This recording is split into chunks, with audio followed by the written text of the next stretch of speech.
भाइयों बहनों, जैसा कि आप अच्छी तरह से जानते हैं कि एक पूर्ण गुरु का गुरसिक भी पूर्ण ही होता है, और वो पूर्ण गुरु का गुरसिक जब अपने गुरु को साक्षी रखकर किसी पीड़ित को, किसी परेशान को कोई आशीर्वाद दे देता है तो उसका आशीर्वाद ठीक उसी तरह से फलीभूत हो जाता है, पूरा हो जाता है जैसे सीधे सतगुरु ने ही आशीर्वाद दिया हो। और आप ये भी जानते हैं कि उसके उस आशीर्वाद को पूर्ण करने वाली परम शक्ति उसका सतगुरु ही होता है।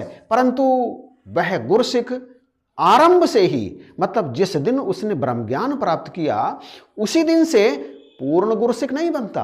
दरअसल उसे पूर्ण गुरसिक बनने के लिए अपने जीवन में तमाम परिवर्तन करने होते हैं। अपनी तमाम ऐसी आदतों को उसे अपने जीवन से निकालना होता है जो उसकी गुरु की विचारधारा से मेल नहीं खाती। एक पूर्ण गुरसिक का जीवन उसका अपना जीवन नहीं होता, वह अपने हिसाब से अपने जीवन को नहीं चलाता। उसका जीवन पूरी तरह से उसके सतगुरु के हाथ में होता है। जैसा उसका सतगुरु चाहते हैं वह अपने जीवन को उसी के अनुरूप ढाल लेता है। उसकी अपनी कोई इच्छा नहीं होती, अपनी कोई मर्जी नहीं होती। जैसा सतगुरु चाहते हैं वह हंसी खुशी उसी तरह से चलता है, और वह कभी भी प्रकृति के नियमों का उल्लंघन नहीं करता। भाइयों बहनों, आप तो जानते ही हैं कि बिजली को हाथ लगाने से कोई भी व्यक्ति मर सकता है, मर जाता है यदि वह बिजली का नंगा तार हाथ में पकड़ ले तो, या उससे टच हो जाए तो एक छोटी सी घटना मैं आपको बताता हूं। एक बार शहंशाह जी से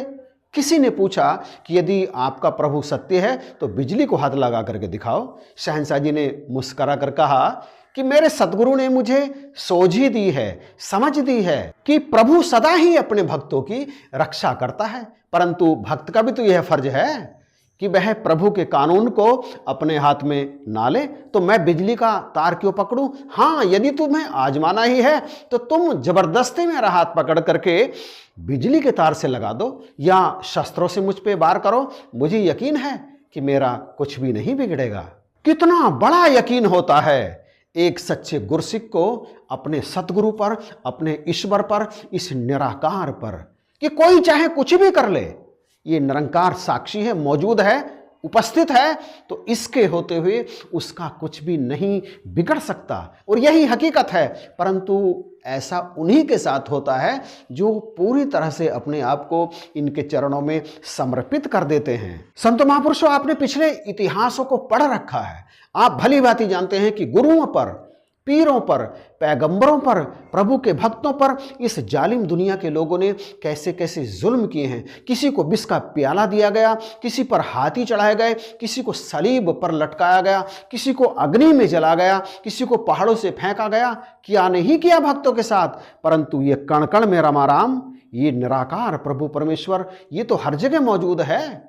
अगर भक्ति में शक्ति है, अगर भक्त पूरी श्रद्धा से अपने गुरु के चरणों में समर्पित है तो कभी भी किसी का कुछ नहीं बिगड़ सकता, और ना ही बिगड़ पाया है। आपने सुना होगा कि संकट में अपना साया तक साथ छोड़ जाता है।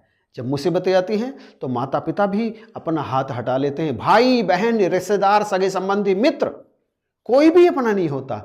परंतु ये निराकार, ये प्रभु परमेश्वर, ये गुरु सदा ही अपने भक्तों का साथ निभाता है। जब सारे सहारे छूट जाते हैं, सारे सहारे छूट जाते हैं, तब भी इसका सहारा बना रहता है। और इसीलिए तो कहा है, और सहारे दुनिया के मेरा सहारा तू ही तू। तो जो इसका सहारा लेता है उसका जीवन बिना संकटों के आराम से कटता चला जाता है। शारीरिक कष्ट तो आते हैं, दुख बीमारियां तो आती हैं, परंतु विश्वास कभी भी टूटता नहीं है, डिगता नहीं है। किनका? जिनके जीवन में ये होते हैं, इनका सहारा होता है। तो बख्शिश करो, कृपा करो। ये वीडियो आपको कैसा लगा?